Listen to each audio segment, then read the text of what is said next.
PT Pelayaran Nasional Indonesia atau lebih dikenal dengan PT Pelni untuk kali pertama menggelar perayaan Tahun Baru di atas kapal KM Tilong Kabila yang sedang berlayar di tengah Laut Flores menuju Pelabuhan Bima, Nusa Tenggara Barat.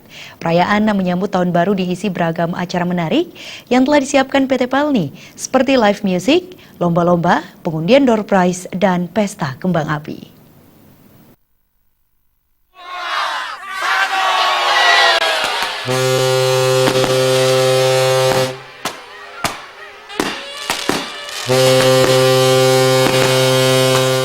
Ridwan Mandaliko selaku Kepala Cabang PT Pelni dan Pasar Bali menjelaskan acara ini merupakan bagian dari pelayanan manajemen PT Pelni kepada penumpang agar para penumpang merasakan sensasi yang berbeda dalam merayakan Tahun Baru dan mendapatkan kenangan yang indah selama berlayar dengan PT Pelni.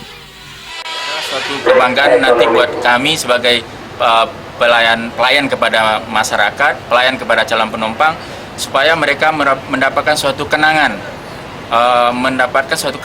Oh beginilah kita merayakan tutup tahun 2017 di kapal PT Pelni. Itu kita ada door prize, ada hiburan, ada suatu laki-laki daro lah buat penumpang. Bagaimana supaya penumpang itu di samping dia merayakan tahun baru, dia juga mendapatkan suatu hadiah-hadiah yang istimewa dari PT Pelni tentunya.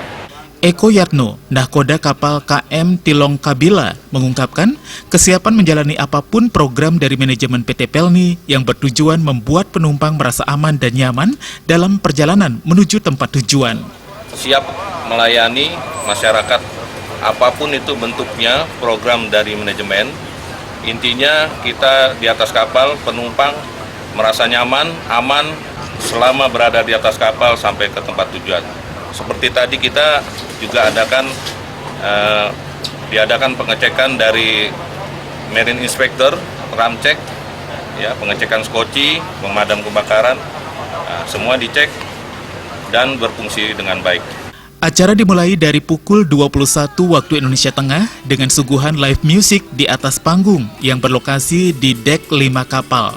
Acara dilanjutkan dengan kuis berhadiah souvenir menarik, tebak lagu, joget menggunakan daster, dan undian door prize dengan mengundi tiket penumpang yang menawarkan hadiah-hadiah menarik seperti kaos, handuk, tas, jam dinding, kipas angin, dan dispenser dengan hadiah utama kompor gas. Puncak acara diselenggarakan di dek teratas kapal Tilong Kabila dengan penghitungan mundur, peniupan trompet, dan penyalaan kembang api. Salah satu penumpang, Ade Surya Ningsih, mengaku sangat terharu karena tidak menyangka dirinya dapat merasakan sensasi merayakan Tahun Baru di atas kapal laut yang tengah berlayar. Merasa terharu karena baru pertama kali saya melakukan Tahun Baru di atas kapal. PT Pelni berharap acara semacam ini dapat diselenggarakan lagi di tahun-tahun mendatang secara rutin dengan acara yang lebih meriah dan lebih menarik. Novara Krisna, Bali.